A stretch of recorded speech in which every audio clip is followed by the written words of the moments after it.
ഇന്ന് കേരളം അനുഭവിക്കുന്ന ഏറ്റവും വലിയ പ്രതിസന്ധി എന്താണ് എന്ന് ഞാൻ ആരോടെങ്കിലും ചോദിച്ചു കഴിഞ്ഞാൽ, ഏതെങ്കിലും ഒരു കേരളക്കാരനോട് ചോദിച്ചു കഴിഞ്ഞാൽ അവർ പറയാൻ വേണ്ടി പോകുന്ന ഉത്തരം എന്ന് പറയുന്നത് ലഹരിക്ക് അടിമപ്പെട്ട് ജീവിക്കുന്ന ഒരു സമൂഹമാണ് കേരളം നേരിടുന്ന ഏറ്റവും വലിയ ഭീഷണി എന്നാണ്. ആ കേരളം നേരിടുന്ന ഏറ്റവും വലിയ ഭീഷണിക്കെതിരായിട്ടുള്ള ഒരു സിനിമയാണ് ബാഡ് ബോയ്സ് എന്ന് പറഞ്ഞ് ഒമർ ലുലു സംവിധാനം ചെയ്ത ഒരു പടം. ആ പടം എങ്ങനെ തിയേറ്ററിൽ പൊട്ടി എന്നുള്ള കാര്യമാണ് OTT-ൽ ഇറങ്ങി ആ സിനിമ കണ്ടതിന് ശേഷം ഞാനിങ്ങനെ ആലോചിക്കുന്നത്.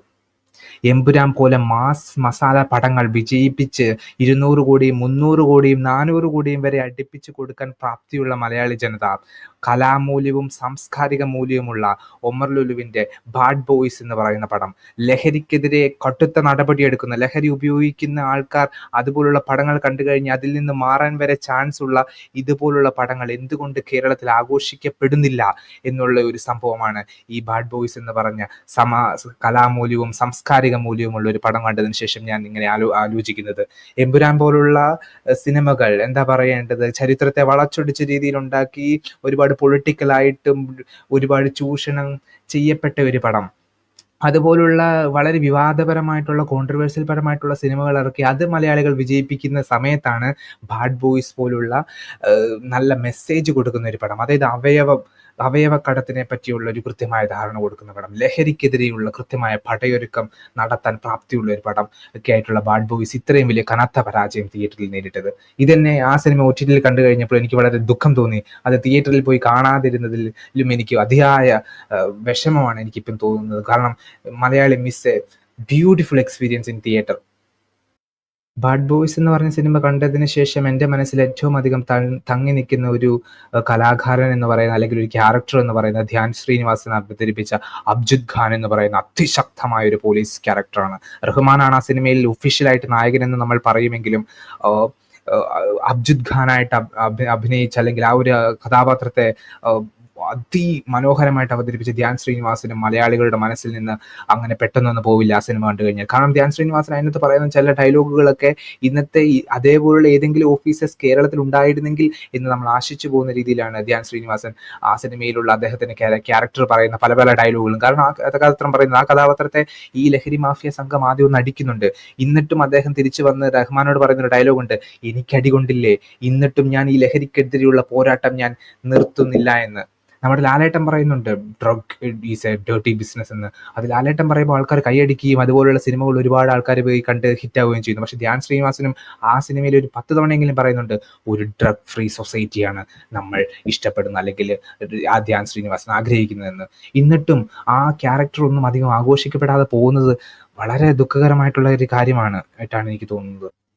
അതുപോലെ തന്നെ ബാഡ് ബോയ്സിലെ നായകനായിട്ടുള്ള റഹ്മാൻ, അദ്ദേഹത്തെ ഒന്നും മലയാളികൾ ഒട്ടും ഒരു രീതിയിലും യൂട്ടിലൈസ് ചെയ്തിട്ടില്ല എന്ന് ആ സിനിമ കണ്ടു കഴിഞ്ഞാൽ തന്നെ മനസ്സിലാവും. കാരണം അദ്ദേഹത്തിന്റെ ആ ഒരു സ്ക്രീൻ പ്രസൻസും ആ ഒരു ആക്ടിങ് സ്കില്ല്, അതുപോലെ തന്നെ ഡയലോഗ് ഡെലിവറിയൊക്കെ ബ്യൂട്ടിഫുൾ ആയിട്ടാണ് ഈ സിനിമയിൽ ഇപ്പോൾ റഹ്മാൻ അവതരിപ്പിച്ചിട്ടുള്ളത്. അതുപോലെ തന്നെ മറ്റൊരു ഇമ്പോർട്ടൻ്റ് ആയിട്ടുള്ള ക്യാരക്ടറാണ് ടിനി ടോം. ടിനി ടോമിനെ നമ്മൾ ചുമ്മാ അദ്ദേഹത്തെ ഒരു മോണാക്ടുകാരനാക്കിയിട്ടോ കോമഡിക്കാരനൊക്കെ ആയിട്ട് ഇങ്ങനെ മലയാളികൾ മാറ്റി നിർത്തിയേക്കുവാണ്. സത്യത്തിൽ അദ്ദേഹമൊക്കെ അഭിനയിക്കാൻ ഒരുപാട് കഴിവുള്ള ഒരു നടനാണ്. ഇദ്ദേഹം ഇതിനകത്താണ് വലിയൊരു ഗുണ്ടാത്തലവനായിട്ടാണ് ഈ സിനിമയിൽ അഭിനയിച്ചിരിക്കുന്നത്. അദ്ദേഹം അഭിനയിച്ചിരിക്കുന്നതെന്ന് പറഞ്ഞു കഴിഞ്ഞാൽ ഒരുപക്ഷെ തെറ്റായിരിക്കും. അദ്ദേഹത്തിന്റെ ഒരു ജീവിതം തന്നെയായിരുന്നു ആ സിനിമയിൽ. കാരണം അത്രയും ബ്യൂട്ടിഫുൾ ആയിട്ടാണ് അദ്ദേഹത്തിന്റെ ഡയലോഗ് ഡെലിവറി, ആ സ്ക്രീൻ പ്രസൻസ്, ആ നെഞ്ചു വിരിച്ചിട്ടുള്ള ആ ഒരു ലിപ്പ് എന്നൊക്കെ പറഞ്ഞു കഴിഞ്ഞാൽ ഐ ഡോണ്ട് തിങ്ക് മലയാളത്തിൽ വേറെ ആരെങ്കിലും അദ്ദേഹത്തിന് ഇപ്പം ആ ഒരു ക്യാരക്ടറിന് റീപ്ലേസ്മെന്റ് കൊടുക്കാൻ കുറച്ച് ബുദ്ധിമുട്ട് തന്നെയുള്ള ഒരു ക്യാരക്ടറാണ് അത്.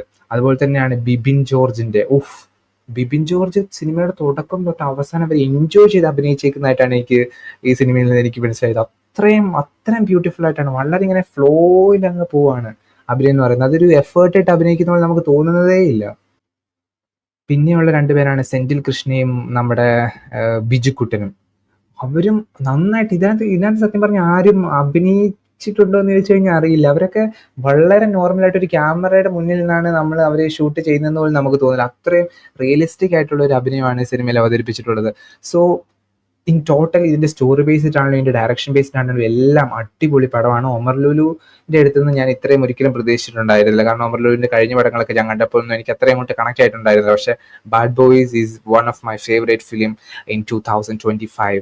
എമ്പുരാൻ പോലെ ചുമ്മാ ആപ്പയുപ്പ കുറെ സ്ലോ മോഷനും അതും ഇതൊന്നും അല്ല. സൂപ്പർ ഫിലിമാണ്.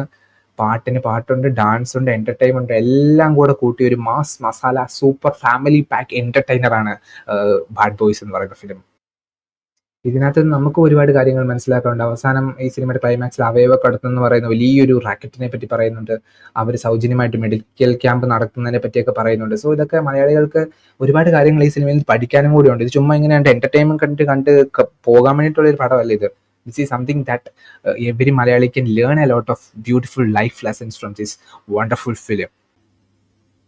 സോ എല്ലാ മലയാളികൾക്ക് വേണ്ടിയിട്ടും ഞാൻ ഈ സിനിമയുടെ ക്രൂവിനോടും ഇതിന്റെ ഡയറക്ടറോടും ഇതിന്റെ പ്രൊഡ്യൂസറോടും എല്ലാം ഞാൻ മലയാളികൾക്ക് വേണ്ടി മൊത്തത്തിൽ മാപ്പ് ചോദിക്കണമെന്നാണ് എൻ്റെ ഒരു പേഴ്സണൽ ആയിട്ടുള്ള ആഗ്രഹം. കാരണം ഈ സിനിമ നമ്മൾ തിയേറ്ററിൽ പരാജയപ്പെടുത്തിയതിന്, ഈ സിനിമ OTT ഇപ്പം തന്നെയാണ്, ഇപ്പോഴാണ് ലാസ്റ്റാണ് മനോരമ കണ്ട് എടുത്തത്. So this is not something, ഇങ്ങനെ ഇത് ചവറ്റുകൊട്ടയിൽ എറിയപ്പെടേണ്ട ഒരു പടമേ ആയിരുന്നില്ല ബാഡ് ബോയ്സ് എന്ന് പറയുന്നത്. അതേപോലെ തന്നെ നമ്മുടെ ആറാട്ടണ്ണനും അലൻ ജോസ് പെരേരയൊക്കെ ആണെങ്കിലും വളരെ നാച്ചുറൽ ആയിട്ട് നല്ല രീതിയിൽ അഭിനയിച്ചിട്ടുണ്ട്. സോ ഇപ്പം കറന്റ്ലി നടക്കുന്ന പൊളിറ്റിക്കൽ കാര്യങ്ങളെ പറ്റിയും എല്ലാ കാര്യങ്ങളെ പറ്റിയും വിശുദ്ധമായിട്ട് അവതരിപ്പിച്ചിട്ടുണ്ട്. പിഷാരടി സൂപ്പർ ഒരു ക്യാരക്ടർ ചെയ്തിട്ടുണ്ട്.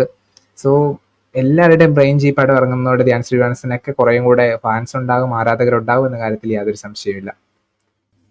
ബാഡ് ബോയ്സിന് ഇത്രയധികം നെഗറ്റീവ് വരാനുള്ള റീസൺ ആയിട്ട് ഞാൻ മനസ്സിലാക്കിയത് ഈ സിനിമ ഡ്രഗ് മാഫിയക്കെതിരെ ശക്തമായ നിലപാടെടുക്കുന്ന ഒരു പടമായതുകൊണ്ടാണെന്നാണ് തോന്നുന്നത്. കാരണം ഈ സിനിമ ഡ്രഗ്സ് ഉപയോഗിക്കുന്നവരൊക്കെ ഈ സിനിമ കണ്ടു കഴിഞ്ഞാൽ അവർക്കൊന്നും ഇത് ഇഷ്ടപ്പെടില്ല. അങ്ങനെയുള്ള ആൾക്കാരായിരിക്കണം ഒരുപക്ഷെ ഈ സിനിമയ്ക്ക് ഇത്രയധികം നെഗറ്റീവ് കൊടുത്ത് ഈ സിനിമയെ ഇത്രയും വലിയ പരാജയത്തിലേക്ക് തള്ളിവിട്ടത്.